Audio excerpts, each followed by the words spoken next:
한 주간의 사건, 사고와 광주 소방 소식을 알아보는 광주광역시 소방안전본부의 이태용입니다. 먼저 한 주간 발생한 사건, 사고 통계입니다.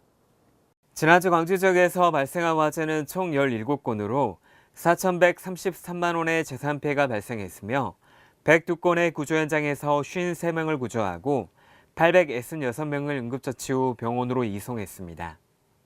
22일 오전 11시 33분쯤 남구 주월동 대강요고 인근 인도에서 철제 광고판이 통신 케이블 위에 걸리는 사고가 발생했습니다. 출동한 남부소방서 119 구조대는 현장을 통제하고 작업용 절연봉을 이용해 간판을 안전하게 제거했습니다. 전동 휠체어를 탄 채 강주천을 지나던 60대 문모 씨가 갑자기 불어난 급류에 휩쓸려 안타깝게 숨지는 사고가 발생했습니다. 22일 오전 10시 54분쯤 사람이 물에 빠져 못 올라온다는 신고가 접수돼 광주소방안전본부 119 특수구조대와 동부소방서, 서부소방서 119 구조대가 출동해 수색에 나섰습니다. 하지만 문 씨는 사고 지점에서 700m 떨어진 하천 숲을 속에서 숨진 채 발견됐습니다. 이날 사고 현장에는 소방차 11대와 소방관 40명이 출동해 수색 작업을 펼쳤습니다. 23일 새벽 동구 지산동에서 발생한 화재 사고입니다. 인테리어 작업 중인 점포에서 담배꽁초 취급 부주의로 추정되는 화재가 발생해 소방서 추산 110만 원의 재산 피해를 내고 18분 만에 진화됐습니다. 동부소방서는 목격자 진술 등을 토대로 정확한 화재 원인을 조사하고 있습니다.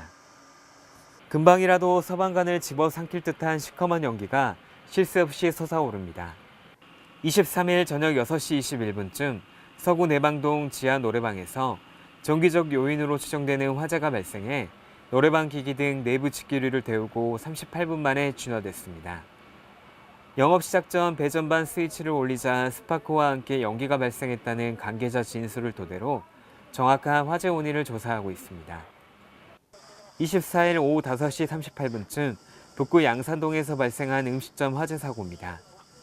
음식물 조리 중 식용유 과열로 화재가 발생해 출동한 소방관들에 의해 11분 만에 진화됐습니다. 주택화재로 인한 인명피해를 최소화하기 위해 모든 주택에 소방시설을 의무적으로 설치토록 한 소방법이 지난 2012년부터 시행되고 있습니다. 지난 3년간 발생한 화재의 26.1%, 화재 사망자의 61.9%가 주택에서 발생했습니다. 주택화재로 인한 인명피해를 최소화하기 위해 각 세대와 각 층마다 소화기를 1개 이상 설치하고 감지기는 주택 내부의 거실이나 침실 등 구획된 실마다 1개 이상 설치토록 한 소방법이 지난 2012년 2월 5일부터 시행되고 있습니다. 단독주택뿐만 아니라 다세대 다가구 주택도 소화기와 감지기를 의무적으로 설치해야 합니다.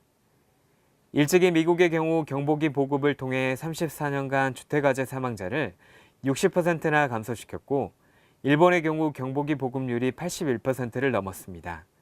이를 통해 화재 사망자를 17.5%나 감소시켰습니다.